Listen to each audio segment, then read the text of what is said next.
I spent 33 years trying to earn love from a man who only knew how to audit it. When my father finally called me worthless over a cold dinner, he didn't scream. He said it with the casual certainty of a judge reading a verdict. I thought that was the end. But 3 days later, a United States senator asked to meet me, and I realized my father hadn't been describing his daughter. He was describing a liability. The driveway to my parents' house always felt longer than it actually was. It was a quarter-mile of crushed white stone that crunched loudly under the tires of my 10-year-old sedan. Announcing my arrival like a clumsy servant entering a ballroom, I parked next to my brother's brand-new luxury SUV, the black paint gleaming under the porch lights, and turned off the ignition. For a full minute, I just sat there, gripping the steering wheel, breathing in the smell of old upholstery and anxiety. I was 33 years old. I paid my own rent. I filed my own taxes. I had friends who loved me and a cat that tolerated me. But the moment I crossed the property line onto my father's estate, I reverted to being Leah the disappointment, the daughter who hadn't launched, the investment that hadn't yielded a return. Tonight was a celebration. My younger brother, Ethan, had just made junior partner at his law firm. He was 29, charismatic, and molded perfectly in our father's image. He was the golden retriever who brought back the pheasant. I was the cat that scratched the furniture.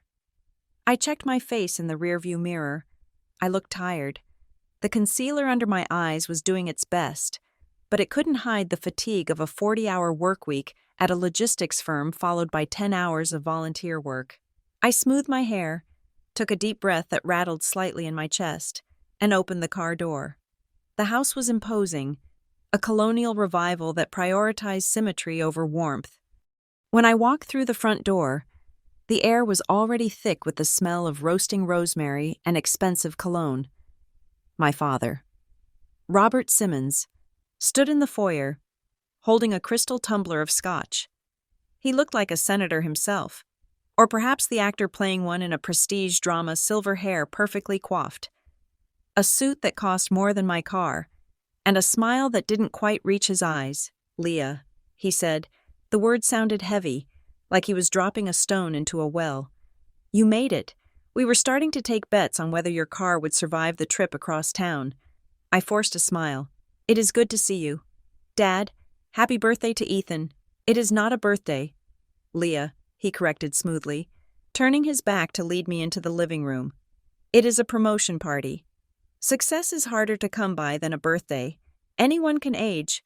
Not everyone can achieve." The living room was full of people. My aunt and uncle were there, along with a few of Ethan's colleagues, and a man I did not recognize. He was sitting in the wingback chair near the fireplace, nursing a glass of water. He was older, perhaps in his 60s, with a face that looked like it had been carved out of granite and left out in the rain. He wore a dark gray suit that was impeccably tailored but out of fashion, and he watched me enter with a gaze that felt clinical. I tried to blend into the background, grabbing a glass of white wine from a passing tray, but my father's voice carried across the room. "Everyone, Leah is here," he announced, the volume just slightly too loud for the space. "We can officially begin. Leah, come say hello to Mr. Vane. He is consulting on the downtown redevelopment project. He appreciates efficiency." The stranger, Mr. Vane, did not stand. He simply nodded at me. "Miss Simmons?" I nodded back. "Nice to meet you." My father draped an arm around Ethan's shoulders, beaming. "Ethan, of course, has just secured the litigation lead for the firm. We are talking about a partnership track record that breaks the state average by 3 years." Ethan grinned, looking slightly embarrassed but mostly proud. "It is a team effort, Dad." "Nonsense," my father said. "It is drive. You have it. Your mother had it, in her own way." The mention of my mother made the air leave the room. She had been dead for 5 years, but in this house. She was less of a memory and more of a ghost that Robert Simmons tried to exorcise with noise and success. She had been the soft edges in this house of sharp corners. We moved to the dining room. The table was set with the good china, the gold-rimmed plates that we were forbidden from touching as children. I found my place card at the far end of the table. opposite the head where my father sat. Ethan was on his right. Mr. Vane was on his left. Dinner began with a chilled soup and polite conversation about interest rates and zoning laws. I focused on my spoon, trying to eat silently. I knew the rhythm of these dinners. If I stayed quiet, I might escape with only minor bruising. "So, Leah," my uncle asked, loud enough to cut through the chatter. "Still at that shipping company logistics," I said, "and yes, it is steady work." My father chuckled. A dry sound like dry leaves rubbing together. Steady is a generous word for it. It is administrative purgatory. Leah is taking a gap decade. Apparently, still between real careers. I felt the heat rise in my cheeks. I managed the regional dispatch schedules. "Dad, it is complex work. It is filing," he said, dismissing me with a wave of his fork. "But we all have our ceilings. Ethan is building a skyline. Leah is maintaining the basement." The table laughed politely. It was a command performance. When Robert Simmons made a joke, you laughed, or you were not invited back. I looked at Mr. Vane. He wasn't laughing. He was watching me, his eyes narrowing slightly as if he were trying to solve a math problem. I cleared my throat. I am also volunteering quite a bit. With the Housing Rights Initiative, we help low-income families navigate eviction notices and deed disputes. My father stopped chewing. He placed his fork down slowly. The silence that followed was heavy. "Charity," he said, the word tasting sour in his mouth. "It is advocacy." I said, my voice trembling slightly. "Mom used to say that dignity is the one thing you cannot foreclose on. I think it is important." My father's smile tightened. It was a subtle shift, a hardening of the jaw. But I knew the signs. I had mentioned her. I had used her words to contradict him. "Your mother," he said, his voice dropping an octave, becoming terrifyingly soft, "was a woman of great heart but very little practical sense. She confused pity for policy. I would hope you would aspire to be more than a professional bleeding heart." "I am not," I started, but he cut me off. He stood up, glass in hand. The table went silent. He looked at Ethan, beaming with pride, and then his eyes slid down the long mahogany expanse to land on me.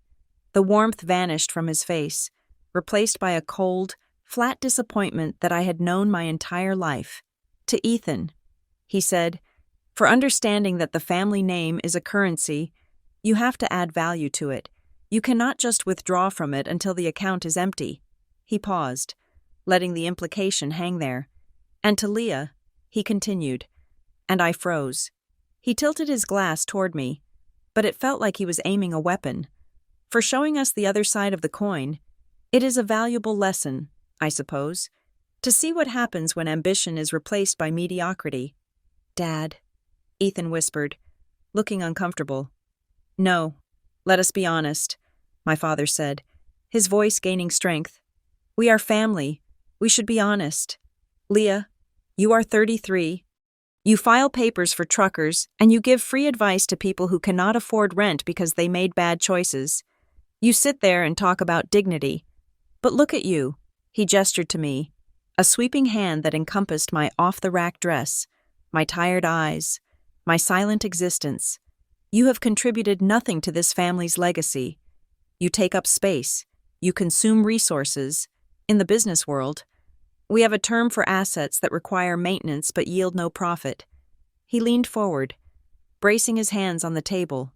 "Worthless," he said. The word hung in the air, vibrating.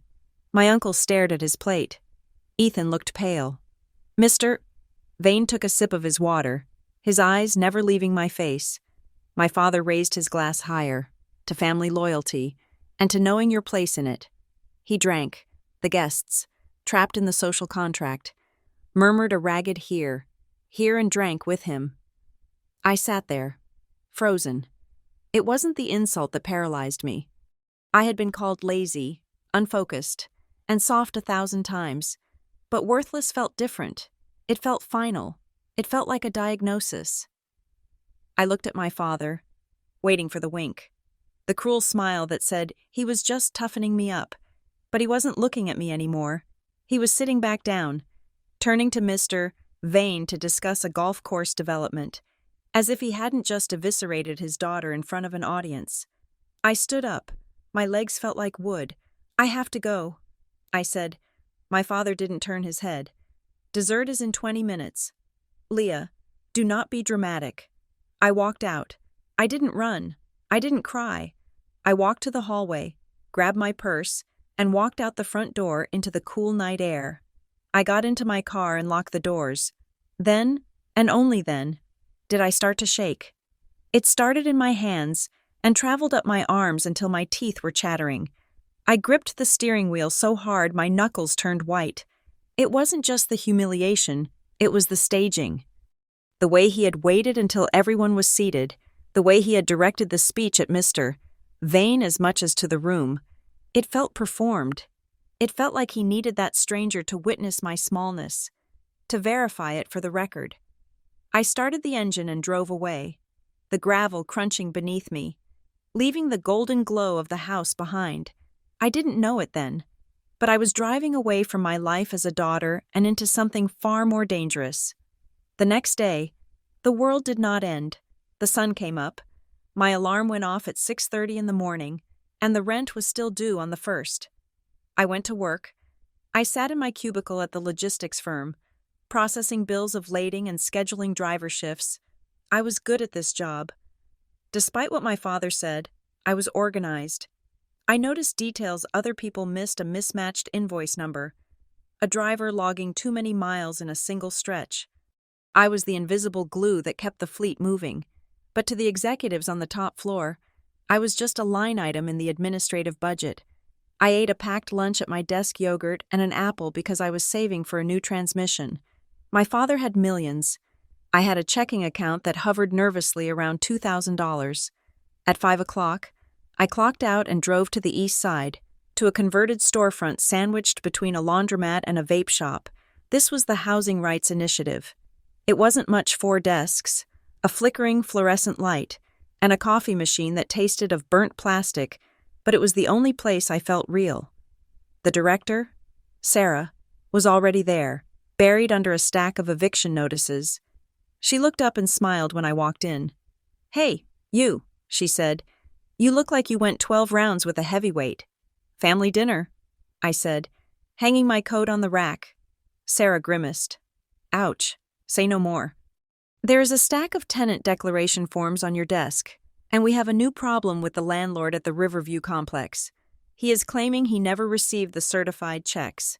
I sat down and turned on my computer. "I can pull the bank tracking numbers. If he cashed them, we will know." I worked for 2 hours, losing myself in the binary comfort of data. Numbers didn't lie. Numbers didn't call you worthless. They just were. Around 7 o'clock, Sarah walked over to my desk, holding a piece of paper. She looked confused. "Leah, did you solicit a private donation?" I looked up. "What? No, I am not authorized to do fundraising." Sarah scratched her head. "Well, this is weird. We just got a wire transfer. $5,000. That is huge for us. That keeps the lights on for 3 months. That is great," I said. "Who is it from?" "That is the weird part," Sarah said. "It came from a donor-advised fund, the Vanguard Charitable Trust. But look at the memo line." She handed me the printout. The transfer amount was $5,000. The donor was anonymous, but in the reference field, typed in stark black letters, was restricted funds. Attention. Leah Simmons. I felt a cold drop of fear slide down my spine. "That has to be a mistake," I said. "My name shouldn't be there. I am a volunteer. I can't accept money." Sarah nodded. "I know. I'm going to call the bank in the morning and ask them to clarify. Maybe they meant it was in honor of you, like a tribute gift." I stared at the paper. My name looked foreign on the page.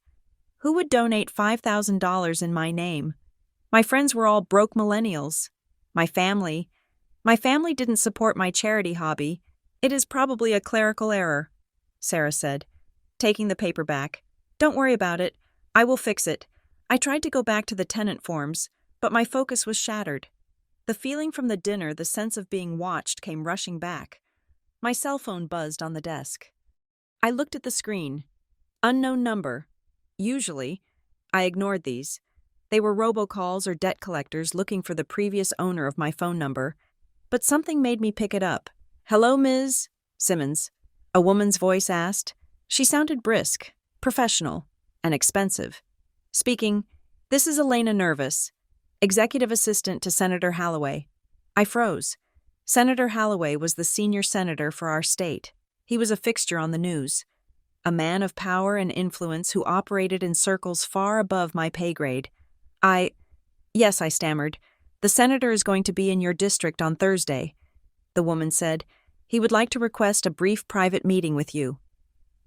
A meeting with me. Why? The woman ignored the question. "He has a 30-minute window at 4:30 in the afternoon, at the district field office on Main Street. Can we count on your attendance? I don't understand," I said, my voice rising. "Is this about the nonprofit? Because I am just a volunteer. This is not about the nonprofit. Ms. Simmons, it is a personal matter." I was about to hang up. This had to be a prank, or a scam. "I think you have the wrong person," I said. "I don't know the senator." There was a pause on the other end. Then the woman's voice changed.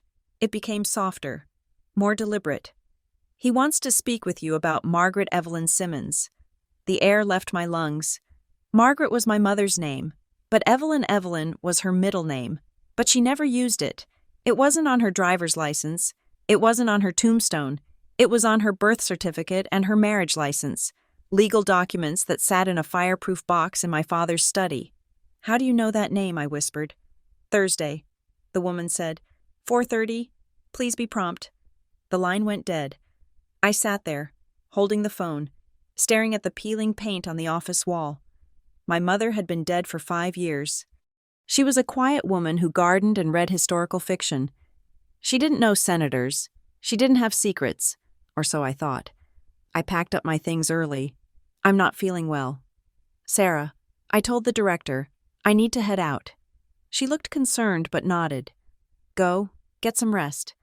I drove home, checking my rearview mirror every few blocks. The paranoia felt ridiculous, theatrical. I was nobody. I was the worthless daughter. Why would anyone follow me when I got to my apartment? I didn't turn on the lights. I locked the deadbolt and went straight to the closet in the spare bedroom. I pushed aside my winter coats and the vacuum cleaner until I reached the back corner. There, stacked under a pile of old blankets, was a cardboard banker's box. When my mother died, my father had purged the house within a week. He called it cleaning house. I called it erasure. I had managed to salvage this one box, mostly childhood drawings, some old photos, and her recipe binder before he threw it into the dumpster. I hadn't opened it since the funeral. It hurt too much. I pulled the box out into the center of the room and sat cross-legged on the floor. I opened the lid. The smell of her perfume lavender and old paper wafted up, hitting me like a physical blow. I sifted through the layers. A clay handprint I made in kindergarten. A photo of us at the beach. Her hair whipped by the wind. Her smile genuine and unburdened. A stack of birthday cards. And then, at the very bottom, tucked inside a cookbook between the pages for lasagna and lemon cake, I found a folded piece of blue stationery. I frowned. I didn't remember this. I unfolded the paper. It was my mother's handwriting, unmistakable in its looping, elegant script. But the writing was shaky, as if she had written it in a hurry or in the dark. There was no date, no salutation. Just a list of 3 names: Vane, Kessler, Moretti. My heart hammered against my ribs. Vane, the man at the dinner, the stranger who had watched my father humiliate me. Below the names, there was a single sentence, underlined twice. "Don't let him rewrite it." I stared at the note until the words blurred. Rewrite what? Her life. Her death. I looked at the names again. Vane. My father had introduced him as a consultant. My mother had written his name down like a warning. I sat alone in the dark of my apartment, the note trembling in my hand. For 33 years, I had been told I was worthless. I had been told I was a spectator in my family's life. But looking at this paper, hearing the echo of the senator's assistant saying my mother's full legal name. I realized something terrifying. I wasn't a spectator, I was a loose end, and someone was starting to pull. The district office of Senator Holloway was not what I expected. I had imagined marble floors, mahogany desks, and the hushed atmosphere of a library where important decisions were whispered. Instead, the address the assistant had given me led to a single-story brick building next to a dry cleaner on the edge of the downtown business district. The blinds were metal and slightly bent. The sign above the door was peeling just enough to show the name of the insurance agency that had occupied the space 10 years prior. I parked my car and checked my watch. It was 4:25 in the afternoon. I was 5 minutes early, but my heart was beating at a tempo that suggested I was hours late for something vital. I touched the purse on the passenger seat, feeling the outline of the blue note I had found in my mother's recipe box. Vane, Kessler, Moretti. I hadn't brought the note with me. Paranoia had told me to leave it hidden under my mattress, but I had memorized the shape of the letters. I took a breath, smoothed my skirt, and walked inside. The waiting room was small, smelling of stale coffee and copier toner. A young woman with a headset sat behind a reception desk that looked like it had been bought at a surplus auction. "I am Leah Simmons," I said. "I have an appointment." She didn't look at a schedule. "Go right back," she said, pointing to a door at the end of a short hallway. "He is expecting you." I walked down the hall. The walls were covered in framed photographs of the senator shaking hands with factory workers, teachers, and firefighters. It was the standard political collage, meant to convey approachability. I knocked on the door. "Come in," a voice called out. It was a gravelly baritone, familiar from television, but stripped of the broadcast echo. I opened the door. Senator Holloway was standing by a window that looked out over the alleyway. He was a tall man, thicker around the middle than he appeared on posters, with sleeves rolled up to his elbows. He didn't look like a savior or a villain. He looked like a tired man who had spent 40 years arguing with people. "Miss Simmons," he said, turning around. "Thank you for coming. I stayed near the door. Your assistant said this was about my mother. Please, sit," he said, gesturing to a vinyl chair in front of his desk. I sat. He remained standing, leaning his hip against the edge of the desk, crossing his arms. He studied me for a long moment, his eyes moving over my face with a disconcerting intensity. "You look like her," he said. "Around the eyes. Margaret had very specific eyes. They always looked like they were waiting for the other shoe to drop." I gripped the strap of my purse. "You knew her well. I knew her enough to know she was careful," he said. "Which brings me to why you are here." He reached behind him and picked up a manila folder from the desk surface. He tossed it gently toward me. It landed with a soft slap. "Tell me about the ethics complaint you filed last week," he said. I stared at the folder. "I didn't file a complaint. Open it," he said. I opened the folder. Inside was a photocopy of a formal document, State Ethics Commission, complaint form. It was dated 4 days ago. The subject line read, "Misappropriation of Redevelopment Grant Funds, River District Project." I scanned the text. It was dense with legalese, alleging that a specific construction bid had been rigged, but my eyes went straight to the bottom of the page. There, in black ink, was a signature. Leah Simmons. I felt the blood drain from my face. "This is not my signature," I said. "I mean, it looks like it, but I didn't sign this. I don't even know what the River District Project is." "I believe you," the senator said. I looked up at him. "You do, yes," he said, "because if you had actually filed this, you would have done it through a lawyer, not dropped it in a night deposit box at the county clerk's office, and you wouldn't have used your mother's maiden name as your middle initial." I looked back at the document. Leah M. Simmons. I never used the M. My driver's license just said Leah Simmons. "Who would do this?" I asked, my voice barely a whisper. "Someone who wants to kill an inquiry before it starts," Holloway said. He walked around the desk and sat in his chair, the leather creaking under his weight. "Here is how the game works. Leah, someone wants to challenge the redevelopment grant, but they don't want to do it themselves. So they file a complaint in the name of someone with a personal connection to the players involved. Someone with a grudge. He paused. Someone like the estranged daughter of Robert Simmons, whose firm is consulting on the project. I felt a chill that had nothing to do with the air conditioning. My father? They use your name. Holloway continued. The complaint triggers a mandatory freeze on the funds. The press picks it up. But then, a few days later, details emerge about the complainant. They leak stories about how you are unstable, bitter, financially desperate. Perhaps they release a recording of you sounding irrational. The complaint is dismissed as a family vendetta. The freeze is lifted, and because the issue has been raised and dismissed, it cannot be litigated again. Double jeopardy of the public court. I sat back, the folder sliding off my lap. They are using me as a shield. I said, they are using you as a disposable scapegoat, he corrected. They build you up as a threat just so they can knock you down and bury the truth with you. Why are you telling me this? I asked. My father donates to your campaigns. I have seen the checks. Holloway smiled. But it was a grim expression. Your father donates to everyone. Leah, that is not loyalty. That is rent. And I'm telling you this because 30 years ago, your mother came to me with a similar story. She was worried about a zoning variance. She wanted to go on the record. What happened? She got scared. He said. She called me a week later and said she had misunderstood the situation. She said she was confused, and then she stopped taking my calls. He leaned forward. I need to know what you know about her last year. Was she confused? Leah? Or was she managed? I thought about the blue note. Don't let him rewrite it. She was terrified. I said, but she wasn't confused. Holloway nodded slowly. I have a request. There is a limited set of public correspondence tied to your mother's estate emails she sent to the city planning board, meeting minutes where she spoke as a citizen. Most of it was sealed as part of a settlement your father negotiated after she passed. He claimed it contained sensitive family medical information. He slid a single sheet of paper across the desk. This is a consent form, he said. As her next of kin, you can authorize me to unseal those specific records.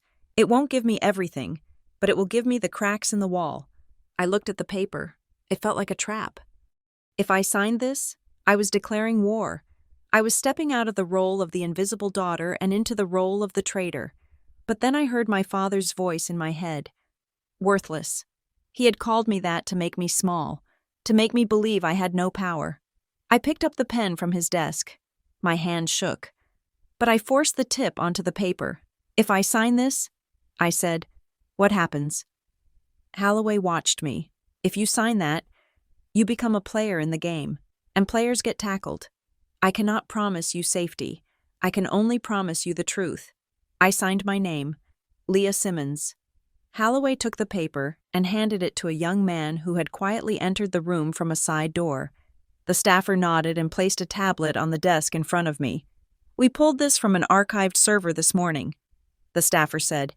It was technically public record for 3 hours in 2020 before it was flagged and removed. The screen showed a scanned letter. It was dated 5 years ago, 3 months before my mother died. It was addressed to the city council, to the committee. The letter read, I am writing to formally retract my support for the Harbor Point initiative.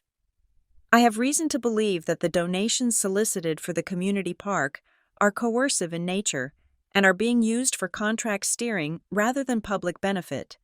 I am requesting a closed-door meeting to provide documentation. I stared at the words, coercive, steering. These were not words my mother used. She used words like lovely and unfortunate. Did she get the meeting I asked? The staffer swiped the screen. The next image was a calendar log.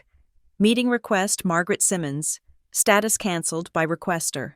She didn't cancel it, I said, the certainty rising in my chest like bile. She wouldn't have written a letter that strong and then just cancelled. Holloway stood up. That is what I think too. But we need proof. I stood up as well. My legs felt unsteady. I need to go. Keep your head down. Leah, Holloway said, if they know we are talking, things will move faster than you want. I walked out of the office into the blinding afternoon sun. The world looked the same cars driving by. people walking dogs. But the overlay had changed. I wasn't just walking to my car. I was walking through a minefield. I got into my sedan and locked the doors. My phone was in my hand before I made the conscious decision to dial. I called my father. He answered on the first ring. Usually, I went to voicemail. Usually, his assistant screened his calls. "Leah," he said. His voice was warm, concerned. "I was just thinking about you. I felt we left things on a bad note the other night. The speed of the answer threw me. It felt prepared. I just left a meeting." I said, "Oh, with whom, Senator Holloway?" There was a silence on the other end. It lasted only 2 seconds. But in that gap, I heard the warmth evaporate. "Holloway," my father said. "The man is a grandstander. He is facing a primary challenge next year. He is looking for headlines. He showed me a complaint. Dad," I said, "someone filed an ethics complaint in my name." My father sighed, a long, weary sound that suggested I was an exhausting child who refused to go to sleep. "Leah, listen to me. This is politics. They fish. They throw out bait to see who bites. Holloway is trying to use you to get to me. He knows we are estranged on certain issues. He is manipulating you. He said Mom tried to report coercion." I said, my father laughed. It was a short, sharp bark. "Your mother, Leah. Honey, your mother was on heavy medication that last year. You know that. She saw patterns where there were none. She wrote letters to the newspaper about the water pressure. She was confused. Do not embarrass yourself, and do not embarrass this family by buying into conspiracy fantasies." She didn't seem confused in the letter. I said, "Stop it," he said. The command was sudden and cold. "Just stop. You are out of your depth. Go to work. Pay your bills. Let the adults handle the city." He hung up. I stared at the phone. Let the adults handle the city. He hadn't asked if I was okay. He hadn't asked for details about the complaint. He had gone straight to discrediting the source. I drove back to my apartment. But I couldn't sit still. I had to go to work the next morning. And the thought of sitting in my cubicle pretending nothing was happening made me feel ill. The next morning, at the logistics firm, the air felt different. When I walked in, the receptionist didn't say good morning. She looked down at her keyboard. I walked to my desk. My computer was locked. Not just the screensaver locked out. Contact administrator. "Leah." I turned. It was my supervisor. David. He was a man who disliked conflict so much, he usually emailed me from 10 feet away. Today, he was standing in the aisle, looking at a clipboard. "Can we chat in the conference room?" I followed him. The glass walls of the conference room felt like a fishbowl. Everyone on the floor was watching. David sat down and slid a piece of paper across the table. "We received an anonymous complaint via the corporate ethics line last night." He said. I frowned. "About me. About your conduct." David said, "The complaint alleges that you have been exhibiting unstable behavior, public outbursts, substance issues." What I said, my voice rising, "That is insane. I am here every day.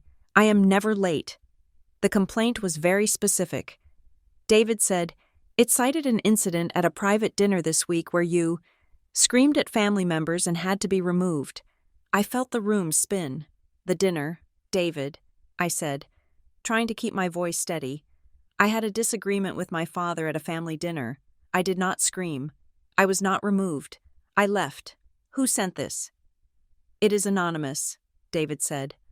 "But given the nature of the allegations, specifically the part about financial stress affecting your judgment, we have to open a review. You handle sensitive routing schedules. You are suspending me," I asked. "Paid administrative leave," David said, avoiding my eyes. "Just for a few days, until we clear this up." I stood up. "This is ridiculous. Someone is targeting me." David finally looked at me. His eyes were full of pity, but it was the kind of pity you give to a sick animal. "Leah," he said gently, "the report said you were called worthless, and that it triggered a breakdown." I stopped breathing. My father's word, the word he had used in the privacy of his dining room. Someone had been recording, or someone had transcribed it. I left the building. I walked past the staring colleagues, out into the parking lot, and sat in my car. I didn't cry. I was past crying. I was angry. I needed to talk to someone who understood how stories were built and destroyed. I drove to a coffee shop in the University District. I texted Ben, a friend I had known since high school. He was an investigative reporter for the local alternative weekly, the kind of paper that still printed long-form articles about City Hall corruption that nobody read until it was too late. He met me 20 minutes later. He looked disheveled, as usual, wearing a hoodie and carrying a laptop covered in stickers. "You look like you're on the run," he said, sitting down opposite me. "I feel like it," I said.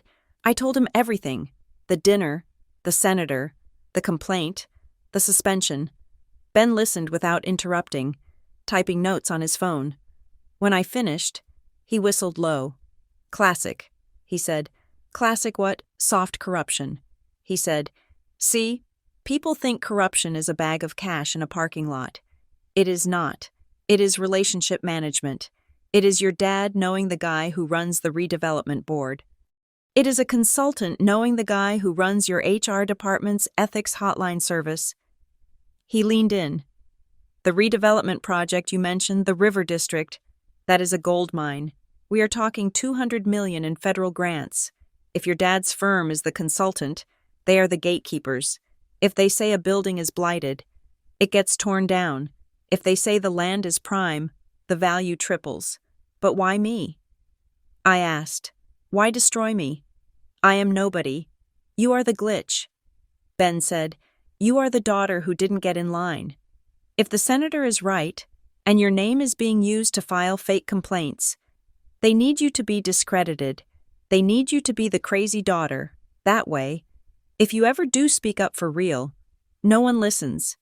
He tapped the table. "You need to check your own house. Leah, if they are messing with your job, they are messing with everything. Do you handle money anywhere, the nonprofit?" I said, "Go there." Ben said, "Now. If they are building a file on you, they will want to show financial impropriety." I drove to the Housing Rights Initiative. It was closed. Sarah usually took Fridays off, but I had a key. I let myself in. The office was silent. I went to the main computer and logged in. I pulled up the donation log. There it was, the $5,000 donation from the Vanguard Charitable Trust. But something was different. The status had been changed from pending to processed, and in the authorized by field, it didn't say Sarah's name. It said user L. Simmons. I stared at the screen. I hadn't logged in since Tuesday. I hadn't approved anything. I clicked on the audit trail. The timestamp for the approval was yesterday at 3 in the afternoon. I was at work then. I wasn't even near a computer. Someone had used my login. I felt a wave of nausea. This wasn't just harassment. This was a frame-up. If that money was dirty, if it was from a source that wasn't allowed to donate, or if it was tied to the redevelopment conflict I had just officially accepted it, I clicked on the donor details. Vanguard Charitable Trust. It was a generic name. A shell. I copied the routing number and the address listed for the donor. 1400 Commerce Boulevard, Suite 300. I pulled out my phone and searched the address. It wasn't a bank. It wasn't a charity headquarters.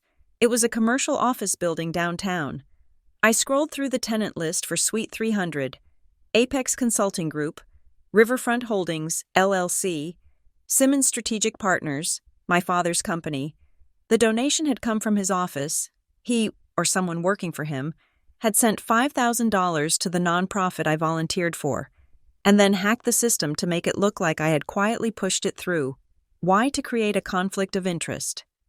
To make it look like I was taking money from the very developers the nonprofit was fighting against. I sat back in the creaky office chair, the hum of the computer fan filling the silence. Ben was right. They weren't just trying to make me look unstable. They were planting evidence. I looked at the screen again. L. Simmons. They thought I was weak. They thought I was the girl who ran away from dinner. They thought I would see this. Panic. And quit. They thought I would disappear. I reached into my bag and pulled out a flash drive. I plugged it into the USB port. I didn't delete the record. I didn't try to fix it. I downloaded the log. I downloaded the IP address history. I downloaded the entire database. If they wanted to build a file on me, fine, I was going to build one on them. My kitchen table had ceased to be a place for eating. It was now a command center, covered in stacks of paper that smelled of toner and dust. I had spent the last 3 days on paid administrative leave doing exactly what my father had mocked me for being a bureaucrat. But this time, I wasn't tracking shipping containers. I was tracking him. I started small. I went to the county clerk's website and pulled the public records for the last 5 years of zoning decisions in the River District. Then, I cross-referenced those dates with the donor lists of 3 major local charities, including the one I volunteered for. It was tedious, eye-straining work. It required spreadsheets and patience, 2 things I had in abundance. By Tuesday afternoon, a pattern emerged. It was subtle, buried in the noise of legitimate commerce, but it was there. On March 12th, 2 years ago, a variance was granted to allow a commercial high-rise in a residential zone. On March 10th, a foundation called the Better City Fund donated $10,000 to the re-election campaign of the zoning board chair. On August 4th, last year, an environmental impact study was waived for a new parking structure. On August 2nd, the same fund donated $15,000 to a park renovation project spearheaded by the city councilman for that district. It wasn't a smoking gun. It was just a rhythm. Give, get, give, get. I looked closer at the Better City Fund. It listed its registered agent as a law firm downtown, but when I dug into the filing history, I found a familiar name listed as a strategic advisor in the initial incorporation papers Apex Consulting Group, the same firm that employed Mr. Vane, the man who had sat at my father's dinner table and watched me be eviscerated.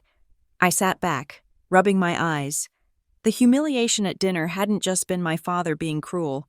It had been a performance. He had needed Mr. Vane to see me as worthless. He had needed a witness to my instability. Why? Because if I was the crazy, incompetent daughter, then anything I said later could be dismissed as the rantings of a disappointed child. I was an insurance policy. My phone buzzed. It was a text from Ben, my journalist friend. Got a name for you. Check your email. I opened my laptop. Ben had sent a forwarded message from a contact at the city archives. Leah, the guest at your dinner was definitely Marcus Vane. He is a senior partner at Apex, but here's the kicker: he specializes in risk mitigation and narrative control. Basically, companies hire him when they need a problem to go away quietly. He doesn't do zoning, he does cleanup. I felt a cold knot in my stomach. My father hadn't invited a zoning expert. He had invited a cleaner. I needed to talk to someone who knew the history, someone who hadn't been bought. I thought of Mrs. Gable. Elise Gable had been my mother's closest friend at the library where they both volunteered. She was a stern, no-nonsense woman who wore cardigans and treated books like holy relics. She had retired 3 years ago and moved to a small bungalow on the edge of town. I drove out to see her. The house was tidy, surrounded by meticulously weeded flower beds. When she opened the door, her face softened. "Leah," she said, "I haven't seen you since the funeral. I need to ask you about Mom." I said. She ushered me into a living room that smelled of lemon polish and peppermint tea. We sat on floral armchairs. "I know about the letter," I said, deciding to be direct. "The one she wrote to the city council about coercion." Elise sighed, placing her teacup down with a rattle. "I told her not to send it. I told her it would only make things worse. Why I asked? Because your father is a powerful man." Leah and Margaret. Margaret was fragile at the end. Or at least, that is what they made her feel. She looked out the window. She was terrified. Leah. Not of physical harm, but of being labeled. She told me once that Robert had threatened to have her evaluated. He said if she kept imagining conspiracies, he would have to look into conservatorship for her own good. My hands clenched in my lap. He gaslighted her. He managed her. Elise corrected. That is what he called it. He told everyone she was confused. He told her friends. He told her doctors. And eventually, I think she started to believe it herself. That is the tragedy. She died thinking she had lost her mind. Did she ever give you anything? I asked. Documents proof. Elise hesitated. She stood up and walked to a bookshelf. She pulled out a thick volume of poetry Keats. I think and opened it, from the hollowed-out center. She retrieved a small silver flash drive. She gave me this a week before the accident. Elise said, she didn't trust her email. She said IT guys had been to the house to fix her computer. And after that, files were missing. She asked me to keep this safe. She said, if I am crazy, then this is just gibberish. But if I am right, then this is why. She handed me the drive. It felt warm in my hand. I never looked at it. Elise whispered, I was too scared. I am a coward. Leah, I just wanted a quiet retirement. You are not a coward, I said. Standing up, you kept it. That is enough. I drove home with the flash drive in my pocket, feeling the weight of it against my hip. I didn't plug it in immediately. I was afraid of what I would find. When I got to my apartment building, I checked my mailbox. It was mostly junk mail, credit card offers, grocery flyers, but stuck between a pizza coupon and a utility bill was a plain white envelope. No return address, no stamp. It had been hand-delivered. My name was typed on the front, Leah Simmons. I carried it upstairs, my heart hammering. I locked the door, engaged the deadbolt, and sat on my couch. I used a kitchen knife to slit the top. Inside was a single piece of paper. It was a photocopy of a personal check. The check was dated 6 years ago. It was made out to Citizens for Renewal, a PAC that I knew had supported the original redevelopment bond.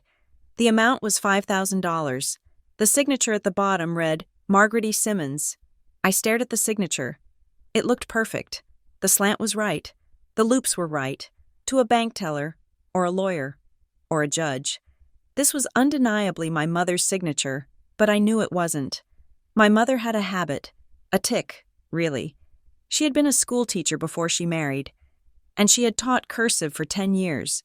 Whenever she signed her name, without fail, she would put a tiny, deliberate period after the final S in Simmons. It wasn't grammatical. It was just how she finished the motion. She called it her full stop. I looked at the photocopy. The S trailed off into a smooth, empty curve, no dot, no full stop. It was a forgery. A high-quality, practiced forgery, but a forgery nonetheless. Someone had been signing her name to donations she didn't make. They were using her accounts to funnel money, probably to bypass individual contribution limits or to hide the true source of the funds, and they had sent this to me. Why to warn me, to taunt me? I looked at the envelope again. It smelled faintly of cigar smoke. My father smoked cigars. I didn't think. I grabbed my keys and the envelope and walked back out the door. My father's office was on the top floor of the tallest glass tower in the city. It was a fortress of beige carpet and silent elevators. The receptionist knew me, but she looked surprised to see me. Leah, do you have an appointment? Is he in? I asked, walking past her desk. He is in a meeting with I didn't wait. I pushed open the double oak doors. My father was standing by the window, looking out at the skyline he helped shape. He turned as I entered. He was alone. He didn't look angry. He looked resigned. Hello? Leah, he said, I assume this is about the suspension at work. I can make a call. Clear that up in 5 minutes. I walked up to his desk and slammed the photocopy of the check down on the polished wood. Who signed this? I asked. My father glanced at the paper, then back at me. His expression didn't change. It looks like your mother signed it. Look closer, I said. She always put a period at the end. Always. This doesn't have it. My father sighed and walked over to his chair. He sat down slowly, adjusting his cufflinks. Leah, he said, his voice dropping to that reasonable, paternal tone that made me want to scream. Your mother was not well. Her handwriting changed. Her memory slipped. You are looking for conspiracies in the tremors of a sick woman's hand. She wasn't sick 6 years ago. I said, this is dated before the diagnosis, before any of it. He picked up the paper and studied it. Then he dropped it into the shredder beside his desk. The machine whirred for 2 seconds, destroying the evidence. That was a copy. I said, I have the original. I lied. I didn't have the original. But I wanted to see if he flinched. He didn't flinch. He smiled. A sad, pitying smile. You are hurting yourself. Leah, you are running around town, harassing old ladies, digging through trash, trying to find a villain because you cannot accept that life is just complicated. He leaned forward. I know you met with Holloway. I know you are talking to that reporter. You think you are a crusader, but you are just being used. Holloway doesn't care about your mother. He cares about the election. He will chew you up and spit you out. And when he is done, you will have no job, no family, and no reputation. Tell me about the donation to my nonprofit. I said, the one from your shell company. My father's eyes narrowed slightly. Networking, he said. Business is about relationships. Leah, sometimes we move money to help friends. Sometimes we support causes to build goodwill. If you see a crime in every transaction, you will never survive in the real world. He stood up and walked around the desk. Stopping just inches from me, he smelled of expensive soap and power. Don't do this to yourself, he said softly. It is not too late. Go home. Apologize to your boss. I will handle the rest. I can make the complaint go away. I can make the lease issues go away. I can give you your life back. All I had to do was surrender. All I had to do was agree that I was crazy, that I was worthless, and he would take care of me. I looked at him. I looked at the man who had raised me, the man who had erased my mother. I want the truth, I said. He shook his head. You wouldn't recognize the truth if it hit you. You are your mother's daughter, after all. I turned and walked out. I didn't slam the door. I closed it gently, leaving him in his tower. I met Ben at a diner on the outskirts of town an hour later. I was shaking. The confrontation had drained me, leaving me feeling hollowed out. He ordered coffee for both of us. He looked grim. I traced the IP address. He said without preamble, the one for the ethics complaint, I asked. Yeah, it wasn't filed from a secure location. It was submitted via a public Wi-Fi hotspot, where the coffee shop across the street from your office, Ben said. I stared at him. The timestamp was 8:30 in the morning. He continued. Right when you usually grab your latte. They wanted it to look like you did it on your way to work. They are building a physical narrative. Leah, they want the location data to match. It is terrifyingly precise. I said, it is professional. Ben said, this isn't an amateur job. Someone is coordinating this. My phone rang. It was a number I didn't recognize. Hello, Miss Simmons. This is the fraud detection unit at Sovereign Bank. My heart skipped a beat. Yes, we are calling to verify some recent activity. Did you open a checking account in Memphis, Tennessee, 2 days ago? I said, I have never been to Memphis. We show a deposit of $10,000 and an immediate wire transfer to an offshore entity. The agent said, we flagged it because the signature card didn't match your previous records on file. Oh my God, I whispered. We are freezing your accounts pending an investigation. The agent said, you will need to come into a branch with 2 forms of ID to unlock your primary funds. I hung up. What Ben asked, someone opened a bank account in my name in Memphis. I said, they are moving money through it. Ben swore softly. Identity sabotage. They are muddying the waters. If you go public with accusations about financial crimes, they can point to this and say, look, she is involved in money laundering herself. It destroys your credibility as a witness. I put my head in my hands. I can't fight this. Ben, I am one person. They have infinite money. They have my social security number. They have my history. You have something they don't. Ben said, what, you have nothing to lose. He said, and you have us. Us, I told my editor. Ben said, we are not running the story yet. We need more proof, but we are watching. You are not alone in the dark anymore. That evening, I sat in my apartment with the lights off, watching the street below. Every car that passed looked suspicious. Every shadow looked like a man in a suit. My phone rang again. It was Senator Holloway's office. Leah, it is Elena. Hi, Elena. The senator wanted me to update you. We found something in the court docket metadata. What is it? There was a civil settlement filed 4 years ago. Simmons Estate versus City of Northwood. It was sealed instantly, but the case classification code was left visible. What does the code mean, I asked. It is a code for breach of consulting services contract, Elena said. But here's the thing, your mother wasn't a consultant. She was a teacher. She was suing them, I asked. Or they were suing her. Elena said, it is unclear. But the settlement involved a payout. We can't see the amount. But it was substantial enough to require a structured settlement audit. My father settled a lawsuit involving my mother's estate and hid it. I said, and he classified it as consulting, Elena added, which is a common way to disguise hush money or kickbacks.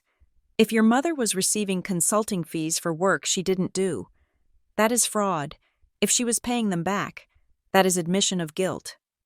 I felt a wave of shame wash over me. It was the old conditioning. Deep in my bones, don't make a scene, don't air dirty laundry, you are making drama. Maybe she was involved, I said, my voice trembling. Maybe my father is right. Maybe she was confused and got mixed up in something. Leah, Elena said sharply, listen to me. The system is designed to make you feel crazy. That is how it protects itself. Do not let them isolate you. I took a deep breath. Okay, what do I do? Document everything, she said. Every call, every letter, every weird transaction. Build a timeline. We are trying to get a judge to unseal the settlement, but we need cause. We need to prove that the settlement was part of a larger criminal conspiracy. I hung up and opened my laptop. I created a new spreadsheet, timeline of events. I started with the date on the forged check, 6 years ago. Then the date of the letter Elise had given me, 5 years ago. Then the date of my mother's death. Then the date of the consulting settlement. Then the date of the dinner. Then the date of the ethics complaint. As I typed, the shame began to recede, replaced by a cold, hard anger. The timeline didn't lie. The dates lined up. My mother had tried to stop them. They had silenced her. And now they were trying to silence me. I worked until 3 a.m. I felt grounded. I felt real. I wasn't worthless. I was a witness. The next morning, I drove to the nonprofit. I needed to see Sarah. I needed to explain the donation before the bank froze their accounts too. When I arrived, the front door was unlocked. The lights were on. Sarah was standing in the middle of the room, holding a cardboard box. She looked pale. Sarah, I said. She looked up at me. Her eyes were red. We are being evicted, she said. What? We just signed a renewal last month. The landlord sold the building yesterday. She said, there was a clause in our lease. A sale terminates the rental agreement with 30 days' notice. She handed me a glossy flyer that had been slid under the door. Coming soon, the Riverview Lofts. Luxury living for the modern professional. I looked at the bottom of the flyer. There were logos for the development partners, Apex Consulting, First City Bank, and there, in bold blue letters, Community Partner Simmons Strategic Partners. My father bought the building. I whispered. He didn't just buy it, Sarah said, pointing to the fine print. He is the lead developer. He is tearing this place down. Leah, he is tearing down the only place in this neighborhood where people can get help. I stared at the logo. It wasn't just business. It was tactical. He knew this was my sanctuary. He knew this was the one place where I felt useful. He was taking it away. He was showing me that there was nowhere I could go that was beyond his reach. I looked at Sarah, who was crying silently. I looked at the files of families who would have nowhere to go in 30 days. I felt the fear burn away, leaving something harder in its place. He wanted a war. He had just bombed the wrong target. I pulled out my phone and took a picture of the flyer. Then I took a picture of the eviction notice. Leah Sarah asked, "What are you doing?" "I am updating the timeline," I said, "and then I am going to make a call." "To who?" "To the senator," I said. "Tell him I am ready to stop being polite." Senator Holloway's office felt different the second time I walked in. The first time, I had been a confused constituent holding a summons I didn't understand. Now, I was a partner in an investigation. carrying a binder that weighed 3 pounds and contained the systematic dismantling of my family's history. I laid the timeline out on his desk. I had printed it on 11 by 17 paper, taping the sheets together until they formed a continuous scroll of dates, donations, and zoning decisions. Holloway stood over it, his reading glasses perched on the end of his nose. He traced the line with a thick finger. "Here," he said, tapping a date from 3 years ago. "The park renovation grant." I nodded. "Approved 2 days after a $10,000 donation from the Better City Fund. And here," he continued, moving his finger, "the denial of the historic preservation status for the old mill. Denied 1 week after a frantic email from the developer to Apex Consulting." I said, "I found the email header in the metadata dump from the nonprofit hack. They didn't scrub the server logs deep enough." Holloway straightened up and took off his glasses. He looked at me with a new expression. It wasn't pity anymore. It was respect, mixed with a heavy dose of caution. "You have done good work. Leah," he said, "this is clear. It is logical. It paints a picture of a machine that turns money into permits and complaints into silence."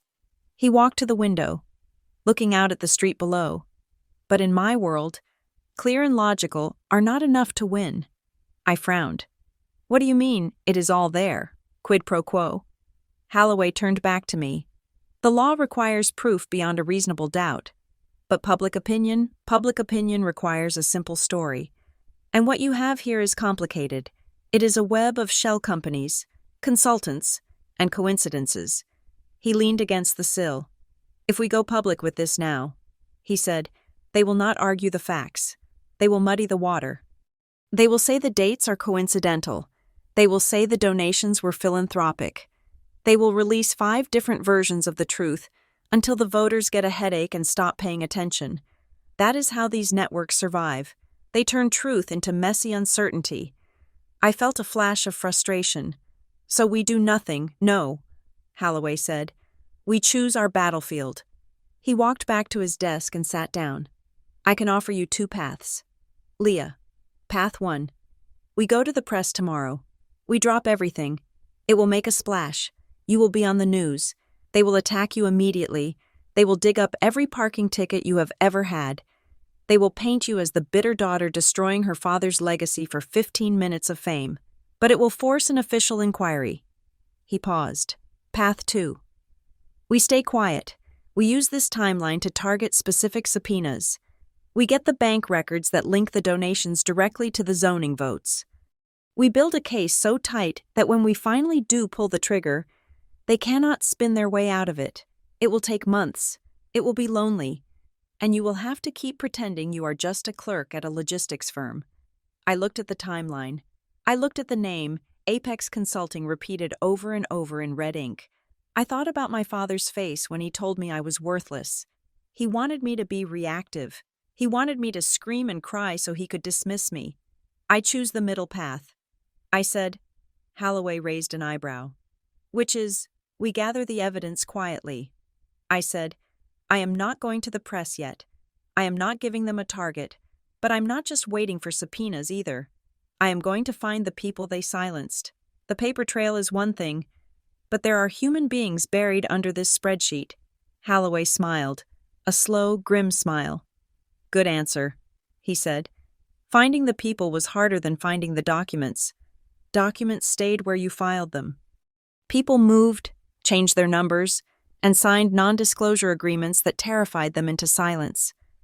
Ben, my journalist friend, was the one who cracked it.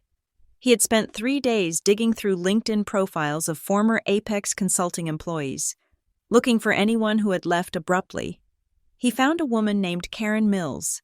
She had been an executive assistant at Apex for 12 years, then quit 4 years ago with no lined-up job, a resume gap that screamed, "I had to get out." She agreed to meet us, but not at a coffee shop. She wanted to meet in the parking lot of a garden center on the highway, amidst rows of potted rhododendrons and bags of mulch. Karen was a small woman in her 50s with nervous hands and eyes that constantly scanned the perimeter. She sat in her car with the window rolled down halfway. "I am not signing anything," she said as we approached, "and I am not testifying." If my name ends up in print, I will deny we ever met." "We understand," Ben said, keeping his voice low and soothing. "We just want to understand how the process worked." I stood next to Ben. Karen looked at me. "You are his daughter." She said, "Robert Simmons." "Yes," I said. "You look like him," she said. "But you look tired." "He never looked tired. Tell us about the complaints." I said, "The ethics complaints." Karen laughed, a sharp, bitter sound. "The poison pen letters." That was the standard package. We had templates: concerned citizen, aggrieved neighbor, watcher of the public trust. She lit a cigarette, her hand shaking slightly.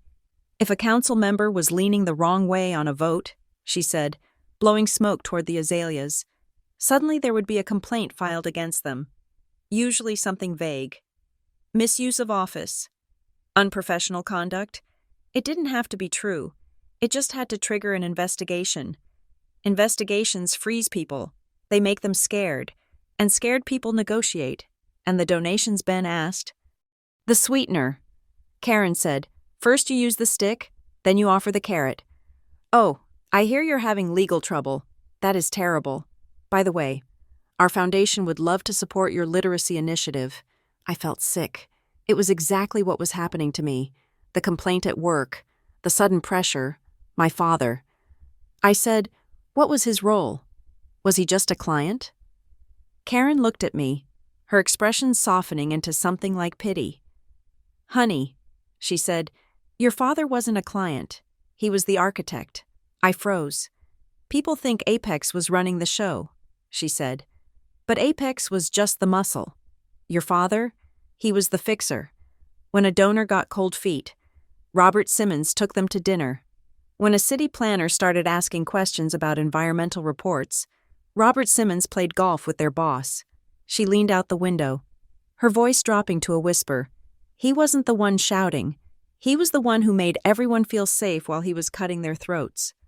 He was the one who smoothed it over. That is why he is dangerous. He doesn't look like a villain. He looks like the man who saves you from the villain." The image of the dinner flashed in my mind. My father smiling, toasting to family loyalty. He had looked so reasonable, so pained by my failure. He is the one who drafts the narratives. Karen said, "He decides who is the hero and who is the problem. And if you are the problem, God help you." That night, my computer pinged with a new email. From Robert Simmons. Subject, "Thinking of you." My stomach tightened. I opened it. "Leah, I have been thinking about our conversation at the office. I know emotions were running high, and I hate that we are at odds. You know how much I value family, even when we disagree. I am worried about you. You seem under a tremendous amount of stress. I heard about the issues at your workplace word travels in this town, and I want you to know I am here to help. I can set up a meeting with the board at your company. I can smooth this over. I can also help with rent if the suspension is unpaid. You shouldn't have to struggle alone. Please, let me help you get back on track. We can put this ugliness behind us. Love. Dad." I read it twice, to an outsider. It was a loving letter from a concerned father. It was generous. It was forgiving. But I saw the hook. I heard about the issues at your workplace. He knew because he caused them. I can smooth this over. He could fix it because he broke it. Let me help you. Let me own you. If I took the money, I was compromised. If I let him fix my job, I was in his debt. He was trying to bring me back into the fold, to make me the struggling daughter who needed her powerful father to rescue her. I didn't reply. I printed the email and added it to the timeline. June 12th. Attempted co-option. 2 days later, the summons came from Human Resources. Subject, formal review of ethics complaint. I walked into the conference room at 10 o'clock sharp. David was there, looking miserable.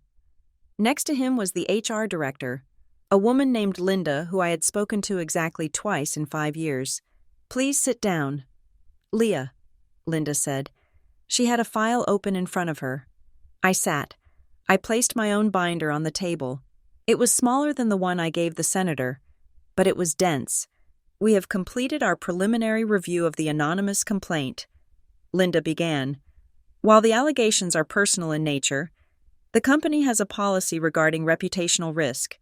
The complaint suggests that your volatility could reflect poorly on our client relationships. Volatility. I repeated. The complaint details a public altercation, Linda said, and it suggests financial instability that could make you a risk for handling sensitive routing data. I opened my binder. Linda, I said, keeping my voice level. David, I have worked here for 5 years. My performance reviews have been exemplary. I have never been late. I have never had a disciplinary write-up. I slid a piece of paper across the table. This is a notarized affidavit from my landlord, confirming my rent has been paid on time for 60 consecutive months. I slid another paper.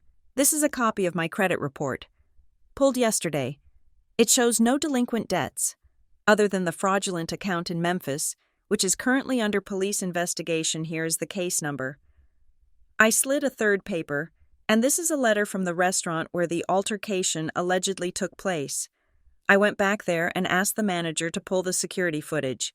He confirms that I left the dinner quietly at 7:15. There was no screaming. There was no scene. I looked at them. This complaint was filed from a public Wi-Fi hotspot at 8:30 in the morning. It contains details that only a family member would know. This is not a workplace issue. This is harassment. I am the victim of a targeted campaign to damage my employment status. Linda looked at the documents. She looked at David. If you fire me based on an anonymous, unverified letter that contradicts 5 years of employment history, I continued, you are not protecting the company from risk. You are exposing it to a wrongful termination suit. The room was silent for a long time. The hum of the air conditioner sounded like a jet engine. Linda closed her file. Thank you for bringing this context. Leah, she said. Her voice was less robotic now.